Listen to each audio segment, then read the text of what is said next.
అయ్యా బలరామ చక్రవర్తి, నీ బలము సాత్రాజికి కట్టపాండి నిలబడితే కాలకంధరుడైనా గడగడ గడగడ వాల్సి వచ్చింది. ఆవిడ లోకంలో నీ పేరు నిలబెట్టింది కదా. అవునవును, లోకంలో నీ పేరుకి ద్వారకలో ఏమీ లేదయ్యా. కానీ లోకంలో వచ్చింది నీ పేరుకి ఒక తారుమారు మారుతారు, తారుమారు మారుతారు. ఏమిటా ఏమిటయ్యా కృష్ణ పరమాత్మ? ఇప్పుడు అన్నగారి పేరు లెక్కలో పడిందయ్యా, లెక్కలో పడింది, లెక్కలో పడింది. నన్ను లెక్క చేయకపోతే ఈ లోకం ఎలా ఉంటుంది? అయ్యా బలరామ చక్రవర్తి, నీకు ప్రజ్ఞావంతులు కావాలి ఎవరన్నారయ్యా?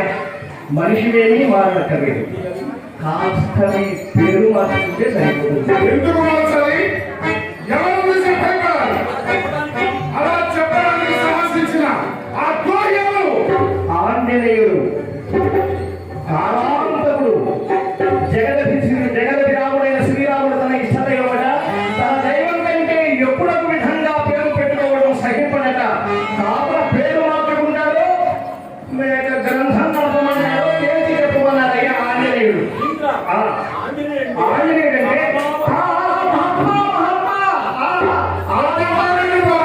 అంటే శ్రీరాముడైపోతూ ఆ కృష్ణుడు కోదరమేయం చక్రవర్తి, ఎవరో అంటే నేను పట్టించుకుంటానా? సాక్షాత్ శ్రీరామ వంటయ్యా, పరమ భక్తాగ్రేశ్వరుడు, వీరాగ్రేశ్వరుడయ్యా. అయితే మనిషిపోయాడు. కోదలకు పరమతులు పేరుంటే మేము ఎలా నమ్మగలం, ఎలా యుద్ధం చేయగలం? అగ్రజ, మీరు త్వరగా పోయి ఆ అన్నిటిని తేల్చగలరు. మంచిగా గుర్తు చేసావు కృష్ణ. కృష్ణ, నేను ఇదే పోయి ఆ వామని వరించి విజయంతో తిరిగి వస్తాను. అలాగే అలాగే. ద్వారకను జాగ్రత్తగా కాపాడుకో. బలరామ చక్రవర్తి, అపజయమన్నది బలరామ చక్రవర్తి జాతకమునందే లేదు.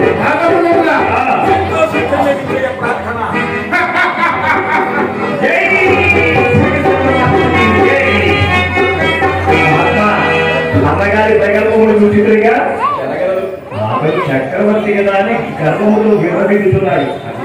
అతని గర్వాపహరణ మీరు ఎక్కువగా పెట్టుకోలేదు. ఇప్పుడు ఇతడు నా భక్తుల దగ్గరికి వెళ్తున్నాడు.